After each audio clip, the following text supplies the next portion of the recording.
All right, so as always, we're going to appeal to the structure of the new functional group, carboxylic acid in this case, and then we're going to talk about its properties as well, which of course are related, right? So the structure and the properties are tied together. So Klein likes to draw like what looks like maybe a glass table here to show a plane, and this is really nice because we need to remember, you can get a lot from this if you remember that the carboxylic acid moiety is trigonoplanar, right? And this is important because you've got a carbon right here at the center bonded to two electronegative elements, very partial positive, so it's going to end up being like the center of a lot of the stories here. Plus you've got this hydrogen here, which is bonded to electronegative element, which is capable of hydrogen bonding, right? Look, okay. So the carbon atom of the carboxylic acid has trigonoplanar geometry, which we just said. Why does it have a trigonoplanar geometry? Why? How would you know that? Just by looking at the structure. Okay, how would you know it was trigonoplanar? Next question is the acid moiety is capable of strong, or next point I should say, is the acid moiety is capable of strong hydrogen bonding, because look at this. Not only has it got a hydrogen which is bonding to an electronegative element that can get close to another electronegative element, right? But they're paired. So every time you've got the one over here, you've got this other one which is sort of chained to it or tethered to it, which means that you get, you know, probably not double the hydrogen bonding for it, but because of the tether, but certainly that's a substantial increase. So because of that, you would expect the intermolecular forces to be especially increased because of hydrogen bonding, and so boiling point, for example, is going to be increased substantially, almost 40 degrees higher than isopropanol, which is of a similar size. Okay, so if we're looking at carboxylic acid, it's an acid because it can donate a proton. So let's think about this in the context of donating a proton. So here you've got a hydroxide, right? You learn this in your acid-base chemistry and probably Gen Chem 2. And if that happens, then what do you get? What do you have? Well, you have a water molecule, which has disappeared now. It's off in the solvent because this was aqueous. Right? That's aqueous. So your water molecule is gone and you're left with benzoate. All right? So if you're going to name this, by the way, you take the ic acid and you get rid of it and you put on 8. Oh, by the way, we did that exactly with our when we were naming acids in General Chemistry 1. We would take any let's say nitrate, right? Remember that? And we add our proton to it, it became nitric acid. And the opposite goes as we see here. Or the converse or whatever. So compounds that end in the suffix -ate are often found in food ingredients such as preservatives. You've seen these in your Coke. Sodium benzoate is probably in your Coke. Sodium hydroxide is a strong base, so it's capable of reacting almost 100% with carboxylic acid. So this is not even considered in equilibrium. It's basically 100% because it's a strong base. All right, so in water equilibrium, in water, the equilibrium generally favors the acid because the pKa of H3O plus is about, 1, and the pKa of this is about 5. Okay, so that means it's going to go in this direction primarily. So mostly it's going to be, if you have water and acetic acid and water, it's mostly going to look like that. So pKa values range mostly between 4 and 5. So acetic acid, as I said, is 5. Propanoic acid is closer to 5. And benzoic acid is a little further away, but you can see those are all about between 4 and 5. So it may be good, actually I encourage you now to pause the video and go back and look at what is meant by pKa. I think this next slide we say something about it, but what is pKa? What do we mean by that? We get a lot of information from it. So pKa, how does the pKa value for carboxylic acid compare to a strong acid like HCl? So HCl, the pKa is -7. For acetic acid, it's 5, right? You can read that yourself. And for water, by the way, is 16. And ethanol is also 16, a little bit higher, a little closer to 16. So how do induction and resonance explain the acidity of a carboxylic acid? This matters very much. How do induction and resonance? I strongly encourage you to pause the video now and think about that. How do induction and resonance explain the acidity of a carboxylic acid? Now go practice with conceptual checkpoints 21, 4 through 7. And we'll move on with the rest of the slides here. Okay, I'm going to suppose that you did that.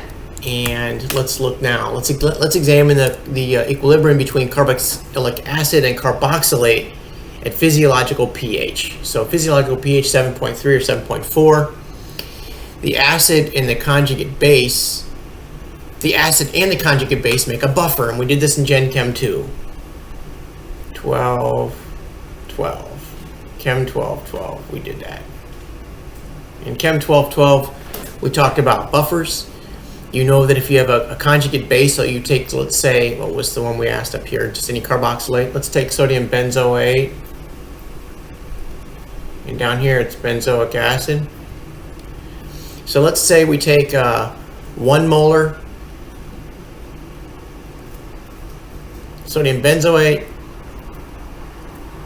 and 1 molar benzoic acid. The ratio of that is 1 to 1, so this fraction is 1. The log of 1 is 0, and in that case, then the pH, then that would go to 0, right? Because the log of 1 is 0, and so then the pH is equal to the pKa. All right, assuming that the pKa is 4.3, calculate the ratio of a carboxylic acid. So look at this here.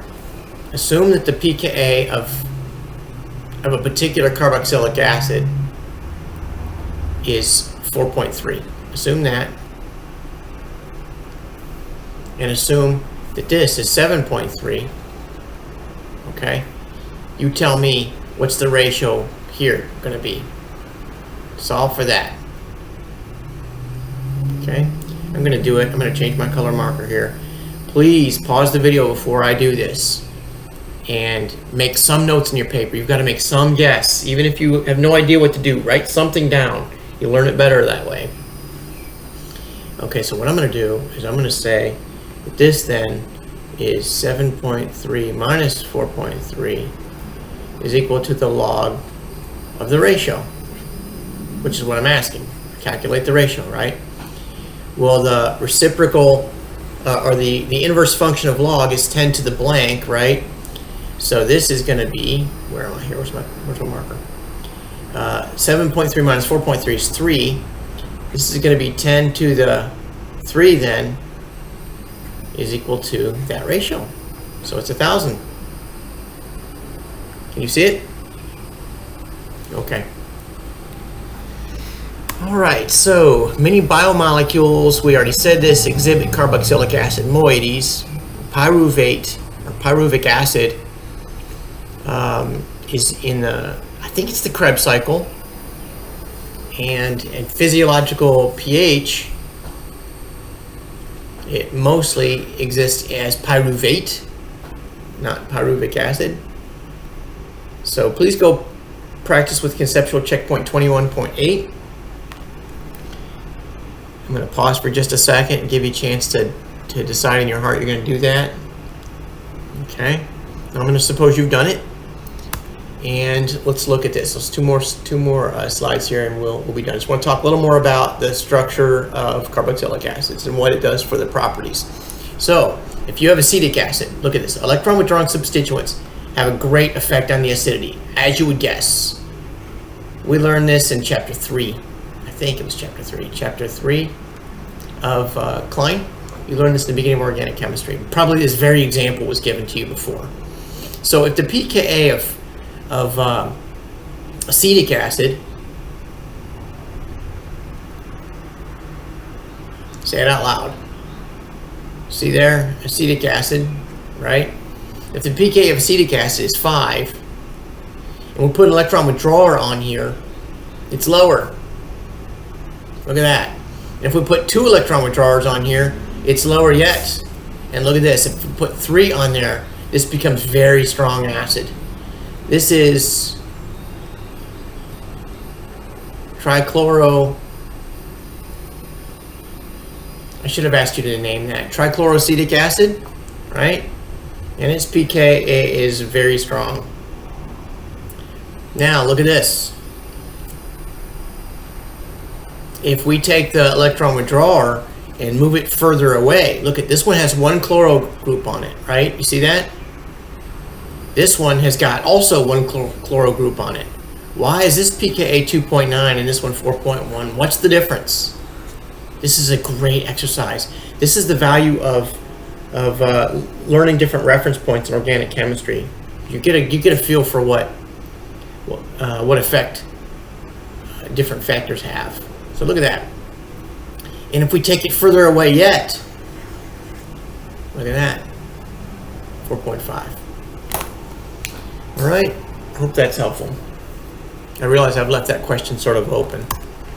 So I gotta change back to a different color, go back to red, and say, if you have benzoic acid, say it out loud. Benzoic acid, draw that structure out and call it out loud. Benzoic acid.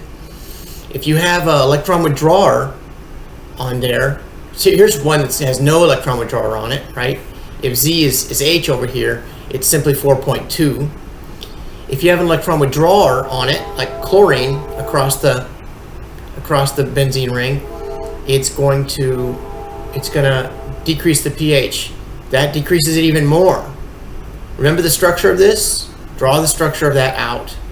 Pause the video and draw the structure of that out. CHO. Pause the video and do it. That's the structure of CHO.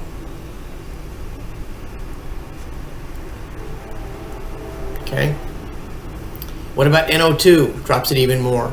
So you can see how the pKa's of these acids give me some sense of how electron withdrawing NO2 is, and how electron withdrawing aldehyde is, an aldehyde functional group, or how electron withdrawing a chloro group is, right? Or how electron donating, look at that, how electron donating is a methyl group or a hydroxyl. Remember this? We did this in electrophilic aromatic substitution in chapter 19. So this is excellent review. This is actually the last slide for the structure and properties of carboxylic acid. So we'll finish here. But have a look at those tables. It's not just a bunch of extra numbers. This is a chance for you to settle things in your mind. What factors have what effects? Okay, good luck as you chew this stuff. Go practice with conceptual checkpoint 21.9 and bring your questions to class.